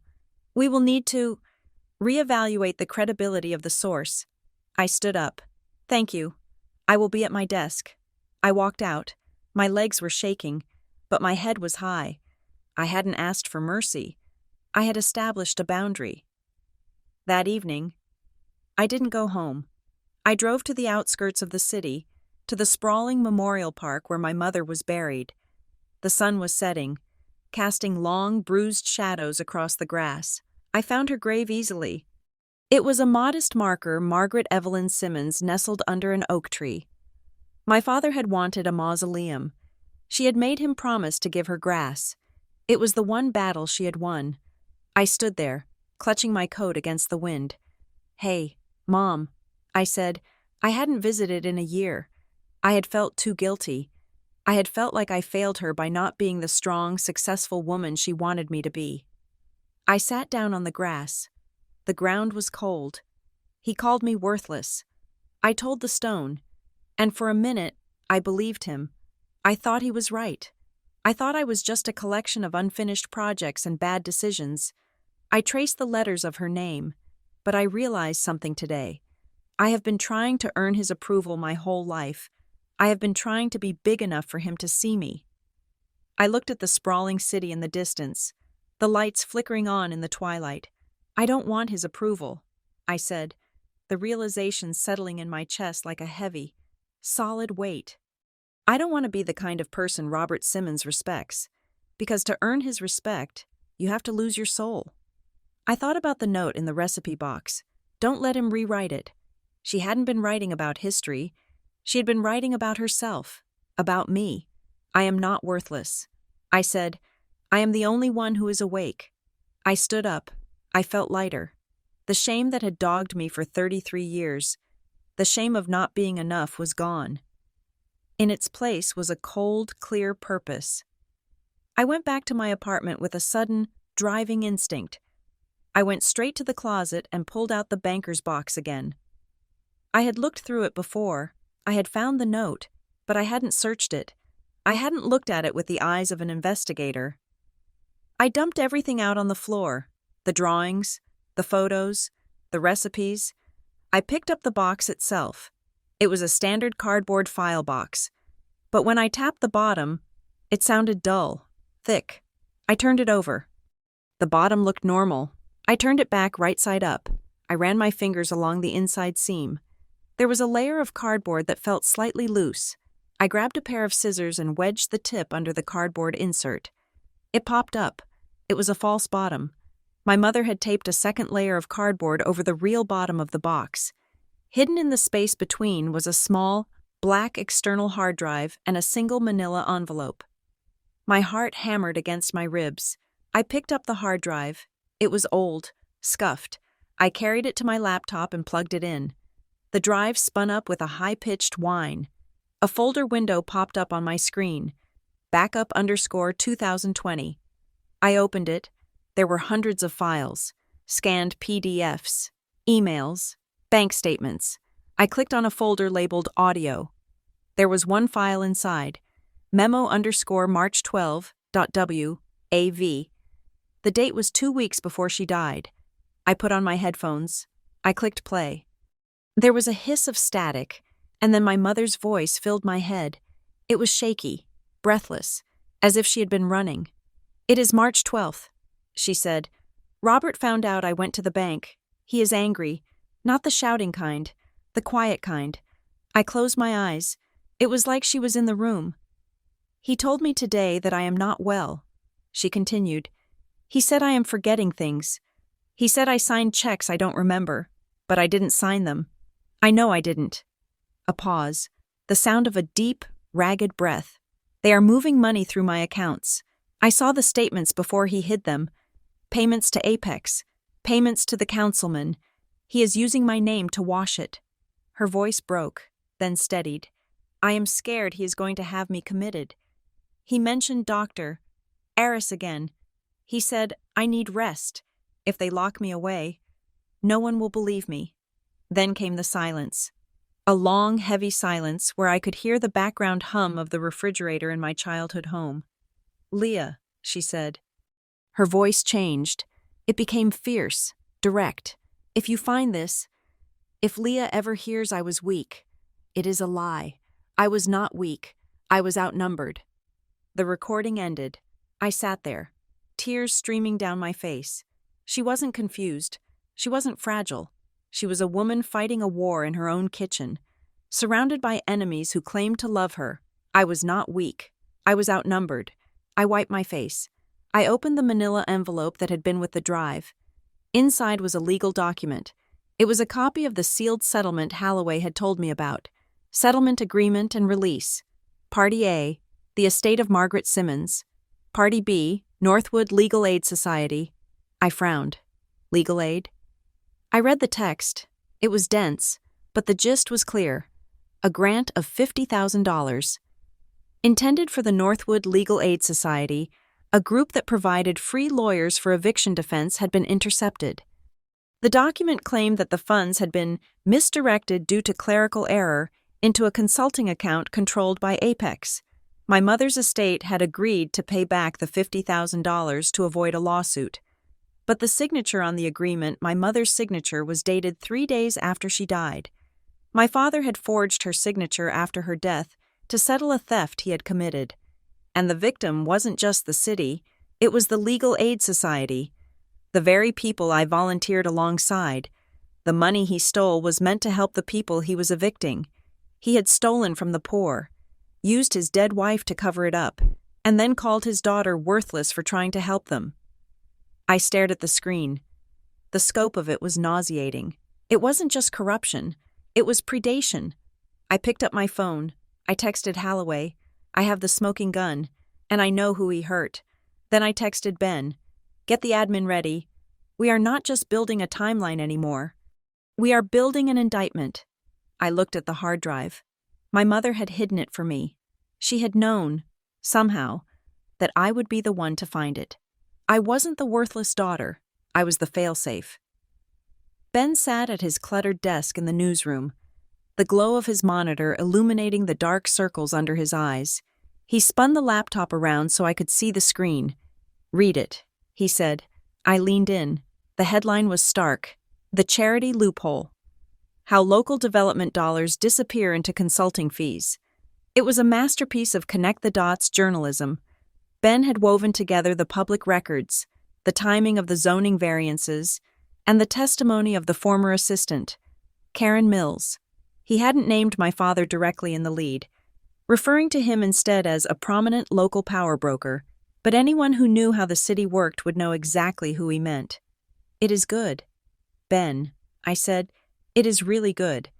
But I am not filing it," he said. I looked up. "Why not?" "Because it is circumstantial," he said, tapping the screen. "We have dates that line up. We have an off-the-record source who won't testify.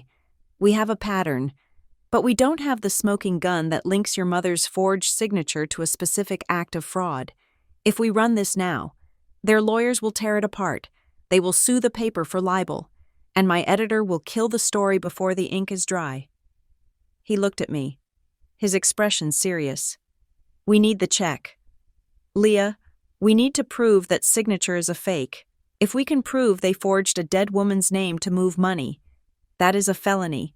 That is the thing they can't spin." I nodded. I knew he was right. The timeline I had built was compelling. But in the court of public opinion, complexity was the enemy. We needed something simple. They stole her name. I hired a guy. I said. Ben raised an eyebrow. "A guy." "A forensic document examiner." I said. "His name is Arthur Sterling. He is based in Chicago."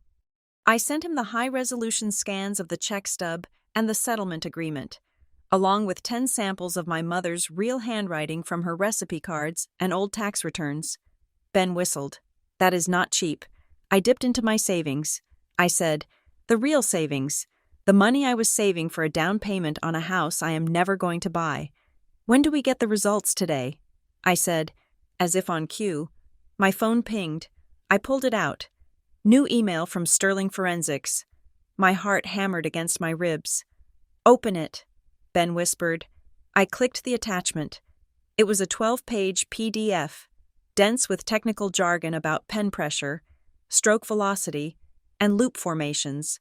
I scrolled to the bottom, to the section labeled Conclusion. Based on the comparative analysis of the provided exemplars against the questioned documents, Q1 and Q2, it is the professional opinion of this examiner that the signatures are simulations.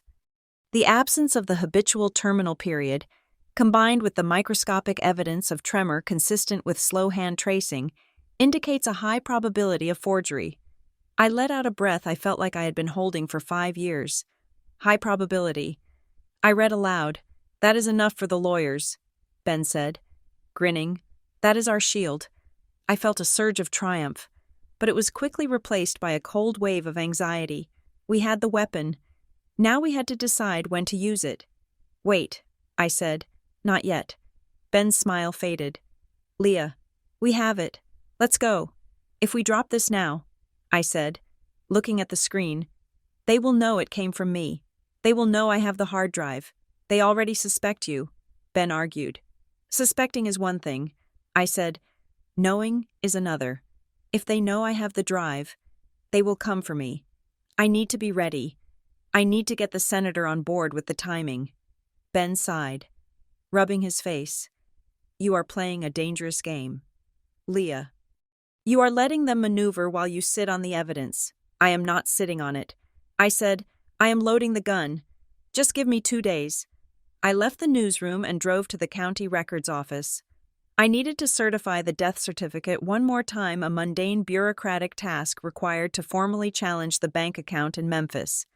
The clerk was a woman I didn't recognize, new and efficient. She stamped my papers without making eye contact. As I walked out of the building, clutching the folder to my chest, I saw a black sedan parked in the loading zone. The window was tinted, but as I passed, it rolled down just an inch. I didn't see a face. I just saw the flash of a camera lens. I kept walking, my pulse spiking. I turned the corner and broke into a near run. Reaching my car and locking the doors. They were watching. Of course they were watching. I drove home, taking a circuitous route, making 3 right turns to ensure I wasn't being followed. When I finally pulled into my apartment complex, the sun was setting, casting long, menacing shadows across the parking lot. I got out of the car, keys in hand, ready to sprint to the lobby. Leah, The voice came from the shadows near the dumpster enclosure. It wasn't a shout. It was a calm, familiar baritone. I froze. My father stepped out into the light of the street lamp. He was wearing a cashmere overcoat, his hands thrust deep into his pockets. He looked impeccable, as always, but there was a tightness around his mouth that I hadn't seen before. "Dad," I said, keeping my distance. "You are a hard woman to pin down," he said. "You missed Sunday dinner." "I am busy," I said. "Busy meeting with records clerks?" he asked. "Busy hiring forensic experts in Chicago." My stomach dropped. He knew about Sterling. How did he know about Sterling? I didn't say anything. I just gripped my keys tighter, the metal biting into my palm. He took a step closer. I didn't back away. "You have something that doesn't belong to you." "Leah," he said, "I don't know what you're talking about." "The drive," he said. "The one your mother hid. We know you found it. We know you accessed the encrypted partition 3 days ago." His voice was devoid of the warmth he usually projected. This wasn't the father who toasted to family loyalty. This was the fixer. This was the man Karen Mills had described. It belonged to her. I said, "And now it belongs to me. It contains proprietary business information," he said. "Confidential client data. If you release that, you are not just hurting me, you are exposing yourself to federal charges for corporate espionage." "Is that what you call it?" I asked, my voice trembling with anger. "Espionage. I call it evidence of theft. I saw the settlement. Dad, I saw what you did to the Legal Aid Society." He stopped. For a second. He looked genuinely surprised. "You read the settlement, I read everything," I said. "I heard the voice memo. I know you forged her signature." He sighed. A long, weary sound, as if I were a toddler who had drawn on the walls. "Leah," he said, "you are looking at the world through a keyhole. You see a forged signature and you think, crime. I see necessity. Your mother was dying. The estate was a mess. We had liquidity issues. I had to move funds quickly to protect the assets that will one day belong to you. Do not put this on me," I snapped. "You stole from a charity to pay off a consultant. I managed a crisis," he roared. The volume of his voice made me jump. He never yelled. He composed himself instantly, smoothing his lapels. "I managed a crisis," he repeated, softer this time. "That is what I do. I fix things, and right now, I am trying to fix you." I looked him in the eye. The fear I had felt for 33 years, the fear of his judgment, of his disappointment, was gone. It had been burned away by the truth. Why, I asked. "Why what? Why did you call me worthless?" He looked at me. The silence stretched between us, heavy and cold. "I asked you a question," I said. "At the dinner. You looked me in the eye and you called me worthless. Why was it just to hurt me? Or was it part of the plan?" He stared at me, his eyes dark and unreadable. Then, a small, chilling smile touched his lips. "It was effective, wasn't it?" he said. I felt a chill run down my spine. "If you believe you are worthless," he said softly, "you don't ask questions. You don't look at bank statements. You don't fight back. You stay in your apartment. You work your little job, and you stay small." He took a step closer, his voice dropping to a whisper. "I needed you small, Leah. I needed you to be the disaster so that no one would look at the books." I stared at him, horror dawning on me. It hadn't been an outburst of anger. It had been a tactical strike. He had dismantled my self-esteem with the precision of a surgeon removing a tumor. "You monster," I whispered. He blinked, and the mask slipped back into place. The cruelty vanished, replaced by a look of pained misunderstanding. I meant it as motivation. "Leah," he said, throwing his hands up, "to light a fire under you. Look at you now. You are fighting. You are digging. You are showing some spine for the first time in your life. I did that for you." He was gaslighting me in real time. He was rewriting the moment as we stood there. I shook my head. "No, you don't get to do that. Not anymore." I walked past him toward the building entrance. "Leah," he called out. I stopped, my hand on the door handle. "If you keep digging," he said, his voice flat and hard. "You will lose everything. The job, the apartment, the reputation. I will strip you down to the studs." I turned back to him. I already lost the only thing that mattered. I said, "I lost the belief that you loved me." I went inside and let the heavy metal door slam shut between us. The next morning, the war moved from the shadows to the boardroom. I was at my desk, trying to focus on a routing schedule for a fleet of trucks in Ohio. When my phone rang, it was Elena, the senator's assistant. "Leah, can you talk?" I put on my headset. "Yes, what is going on?" "We are hitting a wall," she said. Her voice was tight. "The senator met with the Oversight Committee chair this morning. He wanted to schedule a hearing on the redevelopment grants. And the chair shut him down." Elena said, "He said there is insufficient cause and that he won't turn the committee into a partisan witch hunt during an election year. But we have the timeline." I said, "It doesn't matter." Elena said, "The chair is getting calls. Big donors, people threatening to pull funding from the party if this goes forward. Holloway is being isolated." I felt a knot of frustration form in my stomach. They were circling the wagons. "There is something else." Elena said, "Have you checked your email?" "No." "Why check your spam folder?"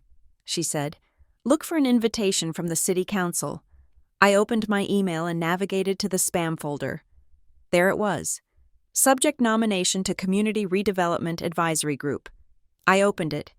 It was a formal letter congratulating me on my appointment to a newly formed Citizen Advisory Board for the River District project. As a representative of the community with a background in logistics and nonprofit service, your insight will be invaluable. "I don't understand." I said, "I didn't apply for this. They nominated you." Elena said, "Don't you see? If you accept, you are on the inside. You are part of the team. You can't criticize the project if you are on the board overseeing it. And if you decline, if you decline, they spin it. They say you refused a seat at the table. They say you are not interested in solutions, only complaints. They paint you as obstructionist." It was a trap, a perfect, bureaucratic trap. If I said yes, I was complicit. If I said no, I was difficult. "What does the senator think I should do?" I asked. "He thinks you should ignore it." Elena said, "Let it expire." "No." I said, "If I ignore it, they will just publish my name on the list anyway. I need to kill it." I hung up and opened a blank document. I wrote a letter. It wasn't angry. It wasn't emotional. It was cold, hard, and professional. To the City Council. I am in receipt of the notification regarding my unsolicited nomination to the Community Redevelopment Advisory Group. While I appreciate the gesture, I must decline. My current volunteer work with the Housing Rights Initiative has provided me with a clear view of the displacement effects of the proposed redevelopment. I believe that true community advisory requires independence from the developers who stand to profit from these decisions. Given that the primary developer, Simmons Strategic Partners, has a direct familial connection to me, my participation would represent a conflict of interest that I'm unwilling to entertain.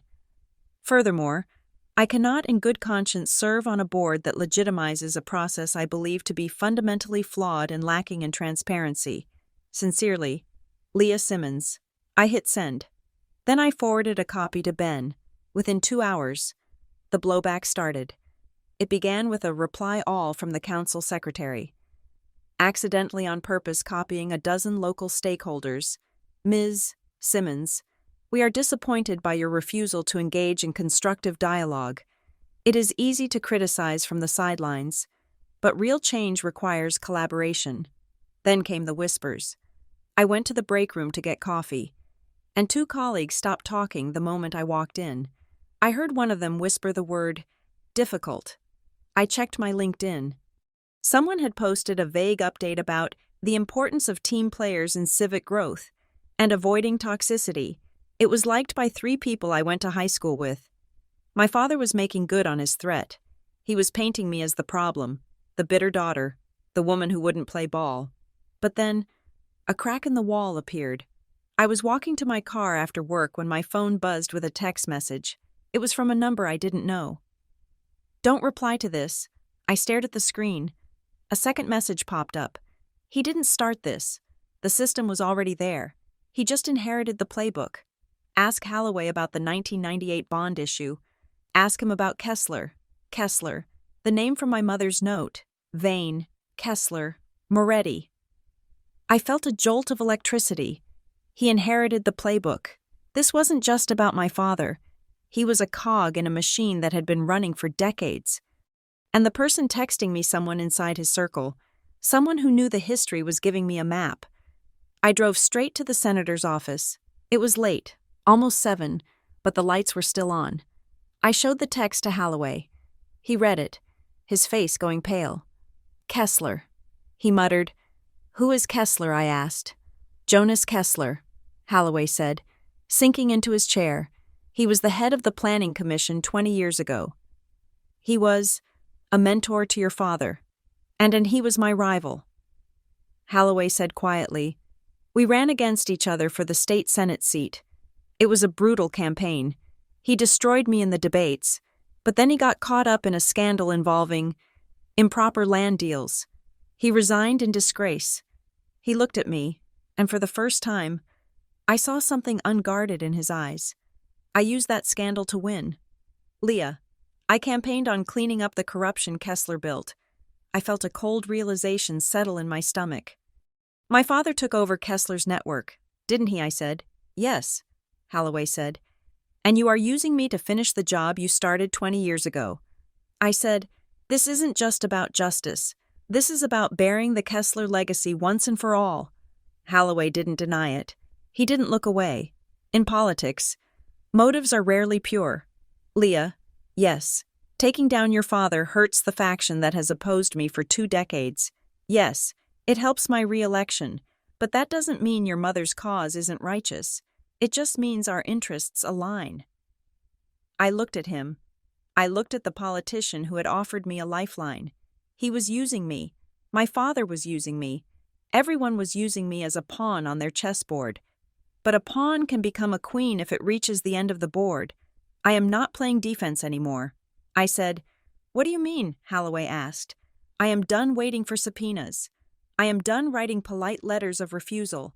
I am done letting them shape the narrative. I pulled out my phone. I am scheduling a meeting. I said, a community town hall, at the nonprofit, Thursday night. The nonprofit, Holloway said. The building they are evicting. Exactly, I said. I am going to invite the press. I am going to invite the tenants who are losing their homes. I am going to invite the city council, and I am inviting you. I said, and I am inviting my father. Leah, that is a circus. Holloway warned. Anything can happen. Good. I said, I want a circus, because in a circus, everyone is watching the center ring. I stood up. You said they survive by turning truth into messy uncertainty. I said, well, I am going to turn the lights up so bright they can't hide in the mess. I walked out of the office. The air outside was cool and crisp.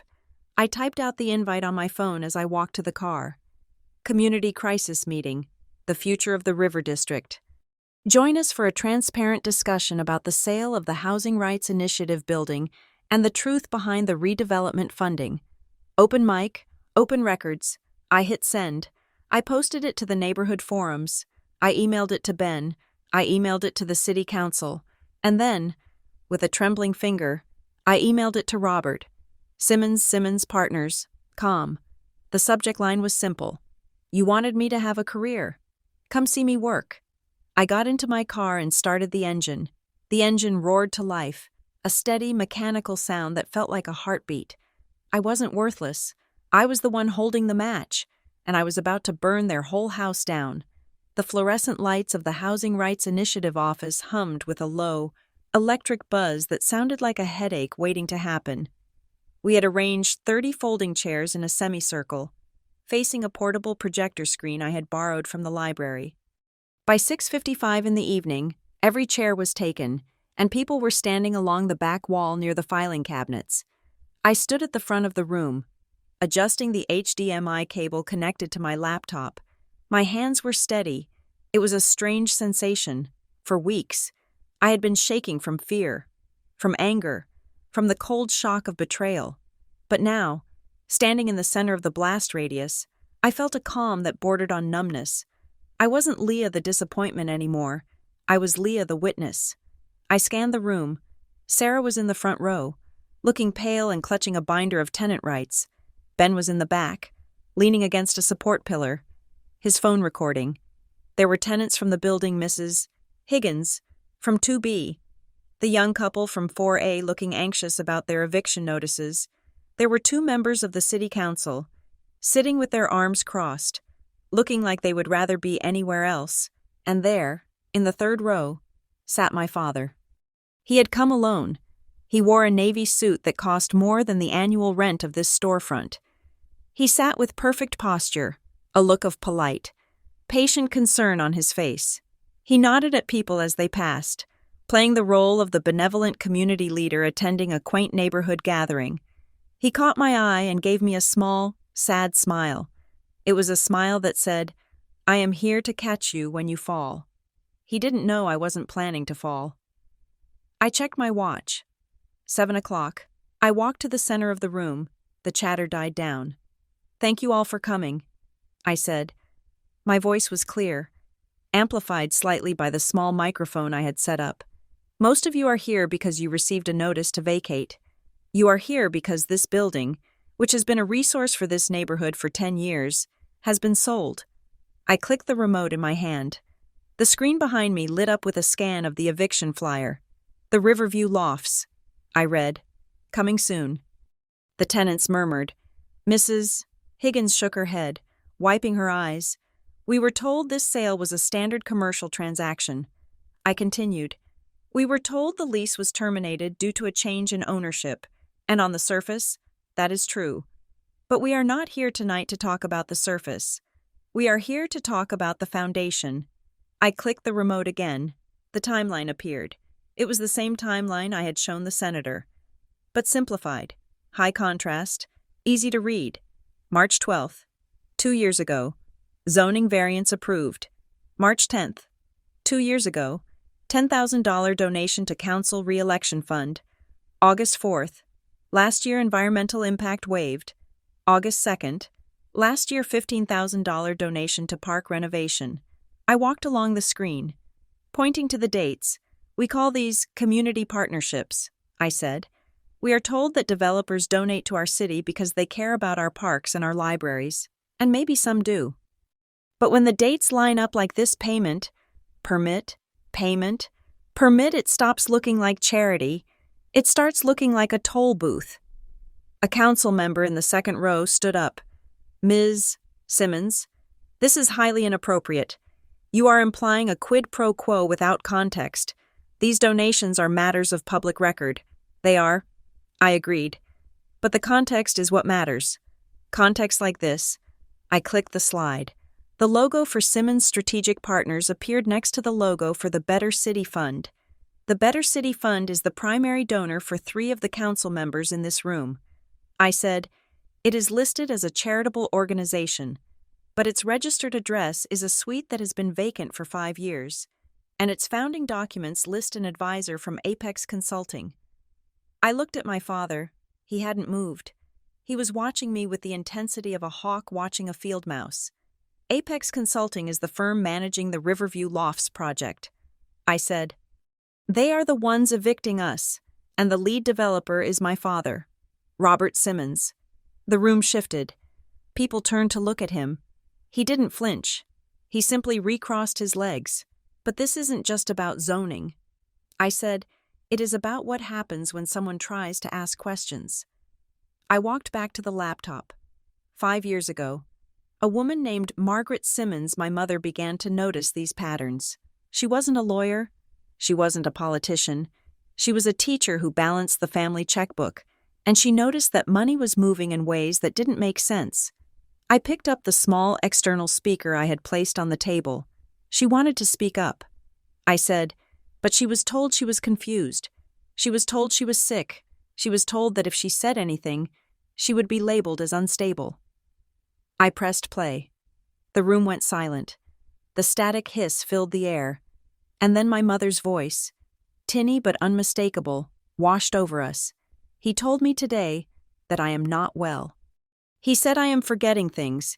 He said I signed checks I don't remember, but I didn't sign them. I know I didn't. I saw my father's jaw tighten. Just a fraction. If you find this, if Leah ever hears I was weak, it is a lie. I was not weak. I was outnumbered. I stopped the recording. Mrs. Higgins was openly crying now. The council members looked uncomfortable. I didn't play that to make you sad. I said, keeping my voice steady. I played it to ask a question. If the deals are legal, why do the witnesses have to be silenced? Why do they have to be gaslighted until they question their own sanity? I clicked the remote. The screen changed to the forensic report. Side-by-side images of signatures. Top Margaret Simmons, genuine. Bottom Margaret Simmons, questioned. My mother died 5 years ago. I said, but 6 years ago, a check was written from her account to a PAC supporting the redevelopment bond. The signature on the bottom lacks the specific characteristics of her handwriting. A forensic document examiner has concluded there is a high probability of forgery. I looked directly at the council members. Someone stole a dying woman's name to fund the project that is now kicking these people out of their homes. I said, this isn't gossip. This is structure. This is a machine that eats people and spits out luxury condos. Robert Simmons stood up. The sound of his chair scraping against the floor was loud in the quiet room. He buttoned his jacket. He looked around the room, making eye contact with the press, with the tenants, with the council members. He looked heartbroken. Leah, he said. His voice was soft, trembling with suppressed emotion. Leah, please. He walked toward the front of the room, not aggressively, but like a father approaching a child on a ledge. I know you are grieving, he said. I know how hard the anniversary of her death has been for you. We all miss her. But this, he gestured to the screen, to the timeline, to me. This is a fantasy. Honey, you are connecting dots that aren't there because you are looking for a reason to be angry. You are confused. You have been under so much stress at work. I know about the suspension. I know about the financial troubles. He turned to the audience. My daughter has been struggling. He told them, his voice thick with performative pity. She has been seeing conspiracies everywhere. It is a symptom of her condition. I tried to get her help. I tried to protect her. But to drag her mother's memory into this, to forge documents just to create a scene. He looked back at me, his eyes pleading. Come down from there. Leah, let's go home. I can get you the care you need. Don't embarrass yourself any further. It was a masterclass. In 2 minutes. He had reframed the entire presentation. I wasn't a whistleblower. I was a hysterical daughter having a public breakdown. The tenants looked uncertain. The council members looked relieved they had an out. I watched him. I watched the man who had raised me, the man who had paid for my braces and attended my graduation. And I saw him for what he was. He was a creature of absolute control. I didn't argue. I didn't scream. I didn't try to defend my sanity. I simply picked up a piece of paper from the table. You say I'm confused.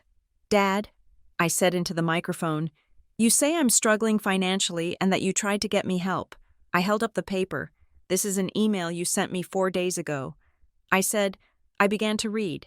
Leah, I heard about the issues at your workplace. I can smooth this over. I can also help with rent. Please, let me help you get back on track. We can put this ugliness behind us. I lowered the paper.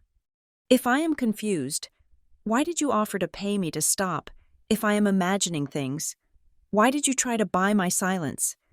And if you are so concerned about my ethics, why did your shell company make a $5,000 donation to this nonprofit in my name, using my login credentials? On a day I wasn't even in the building, I clicked the remote. The server log appeared. User L. Simmons. IP address 1400 Commerce Boulevard. That IP address belongs to your office. Dad, I said. The room murmured again. The pity on my father's face flickered, replaced by a cold, hard glare. He hadn't expected me to have the server logs.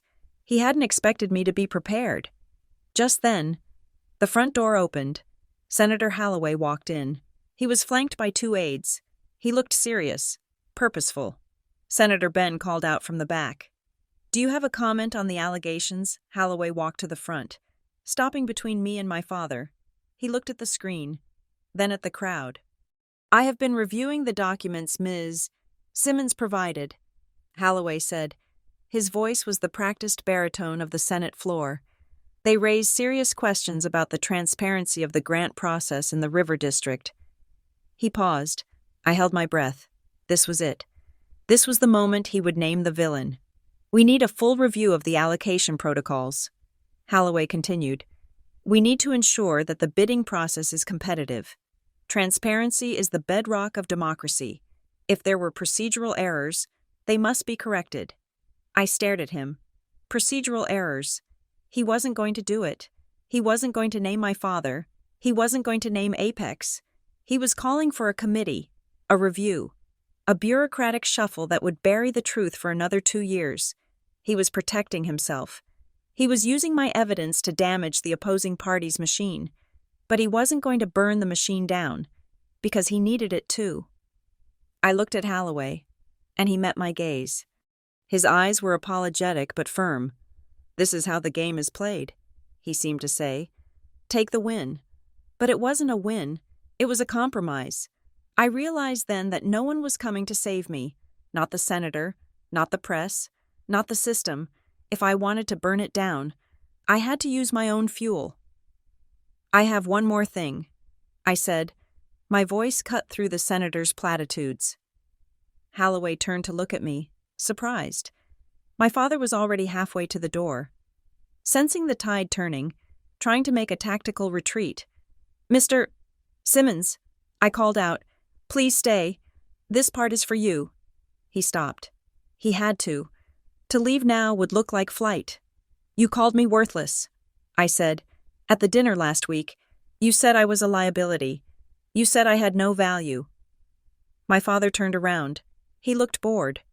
"Leah, we have discussed this. I was trying to motivate you. It was a private family conversation." "Was it private?" I asked. I clicked the remote. A new audio file icon appeared on the screen. There was a guest at that dinner. I said, "Mr. Marcus Vane, from Apex Consulting. You introduced him as a friend. But Mr. Vane wasn't just a guest. He was there to witness, and he was wearing a smartwatch." My father's face went white. Genuine, shock white. We obtained the cloud backup from that night. I said, "Thanks to a source who believes that even fixers have to follow the rules." I didn't say who the source was. I didn't mention the text message. I let the mystery hang there. I hit the space bar. The audio was crystal clear. The clinking of silverware, the hum of conversation, and then, my father's voice. Not the public voice he used in speeches. The real voice. The cold one. "Leah, you are 33. You have contributed nothing to this family's legacy. You take up space. You consume resources. Worthless." Then, the sound of me leaving, the door closing, and then, the part I hadn't heard, the part that happened after I left. Robert's voice. "There, that should do it. She is unstable. If she talks to the press now, she sounds like a vindictive child." Vane's voice. "It is good. We will file the ethics complaint tomorrow. Use the emotional angle." She snapped at dinner. "Unreliable witness." Robert's voice. "It is a shame, but you have to prune the weak branches to save the tree." The recording ended. The silence in the room was absolute. It was the silence of a vacuum, where all the air had been sucked out. It wasn't a family drama. It wasn't a father trying to motivate a lazy daughter. It was a conspiracy. It was a calculated, cold-blooded demolition of a human being's reputation, planned over appetizers. Mrs. Higgins gasped. Sarah put her hand over her mouth. The council members looked at the floor, terrifyingly aware that they were standing near a radioactive man. My father stood there. The mask was gone. There was no pity left. There was only hatred. Pure, unadulterated hatred directed at me. "You ungrateful little," he started, stepping forward. "Sit down," Ben shouted from the back. "This is illegal," my father shouted. pointing a shaking finger at me. "That was a private recording. You are violating privacy laws. I will sue you. I will sue every person in this room." He looked around, wild-eyed. "This is entrapment." "Holloway set this up. This is a political hit job." Holloway stepped back, distancing himself physically from the man he had been protecting only moments ago. "Robert," Holloway said coldly, "I think you should stop talking." My father turned on him. "Don't you play high and mighty with me." "Holloway, I know where your campaign funds come from. I know about the Northwood deal," the room erupted. Reporters were shouting questions. The council members were trying to push past the tenants to get to the door. Cameras were flashing. I stood in the center of the chaos, motionless. My father lunged toward the table where the laptop sat. He wanted to kill the feed. He wanted to destroy the evidence. 2 of the tenants' men who had lived in the building for 20 years, men whose homes my father was stealing, stepped in front of him. They didn't touch him. They just formed a wall. "Get out of my way!" My father screamed. His dignity was gone. The senator-like veneer had stripped away, revealing the desperate, cornered animal underneath. I picked up a stack of manila envelopes from the table. I walked over to Ben and handed him one. "This contains the timeline, the forensic report, the emails, and the audio files." I said. I walked to the representative from the State Attorney General's office, who had been sitting quietly in the back row, my one surprise invite that Holloway hadn't known about. I handed her an envelope.